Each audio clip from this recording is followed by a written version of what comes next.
VCN Valanchery cable network LLPയുടെയും cable TV operators association Valanchery മേഖലയുടെയും സംയുക്ത ആഭിമുഖ്യത്തിൽ ബിസിനസ് മീറ്റ് 2026 സംഘടിപ്പിച്ചു. വളാഞ്ചേരി വോൾക്ക കോൺഫറൻസ് ഹാളിൽ വെച്ച് നടന്ന യോഗം COA സംസ്ഥാന എക്സിക്യൂട്ടീവ് അംഗവും ഗോൾഡ് വിഷൻ ചെയർമാനുമായ M. അബൂബക്കർ സിദ്ദിഖ് ഉദ്ഘാടനം ചെയ്തു. വളാഞ്ചേരി മേഖലയിൽ കേരള വിഷൻ ബ്രോഡ്ബാൻഡ് ഡിജിറ്റൽ സേവനങ്ങൾ കൂടുതൽ ശക്തിപ്പെടുത്തുന്നതിനും കണക്ടിവിറ്റി വർദ്ധിപ്പിച്ച് ഉപഭോക്താക്കൾക്ക് കൂടുതൽ മെച്ചപ്പെട്ട സേവനം ഉറപ്പാക്കുന്നതിനുമാണ് മീറ്റ് സംഘടിപ്പിച്ചത്. കേബിൾ ഓപ്പറേറ്റർമാർക്ക് പുതിയ ബിസിനസ് അവസരങ്ങൾ പരിചയപ്പെടുത്തുന്നതിനും വികസന പദ്ധതികൾ ബോധ്യപ്പെടുത്തുന്നതിനും യോഗം ലക്ഷ്യമിട്ടു. VCN MD മുസ്തഫ യോഗത്തിൽ അധ്യക്ഷത വഹിച്ചു. COA വളാഞ്ചേരി മേഖലാ സെക്രട്ടറി രാംദാസ് സ്വാഗതവും മേഖലാ പ്രസിഡന്റ് മുഹമ്മദ് P നന്ദിയും പറഞ്ഞു. ചർച്ചകൾക്ക് KCCL എക്സിക്യൂട്ടീവ് ഡയറക്ടറും സംസ്ഥാന കമ്മിറ്റി അംഗവുമായ സുരേഷ് കുമാർ C മറുപടി നൽകി. KCL ഡയറക്ടർ രഘുനാഥ് ആശംസകൾ അർപ്പിച്ചു സംസാരിച്ചു. കേബിൾ ഓപ്പറേറ്റർമാരുടെ ക്ഷേമ പദ്ധതികളെയും വെൽഫെയറിനെയും കുറിച്ച് COA ജില്ലാ സെക്രട്ടറി പ്രവീൺ കുമാർ C വിശദീകരിച്ചു.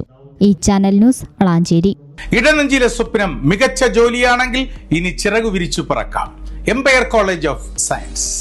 Empire College of Science, Moondal, Kuttipuram, Malappuram.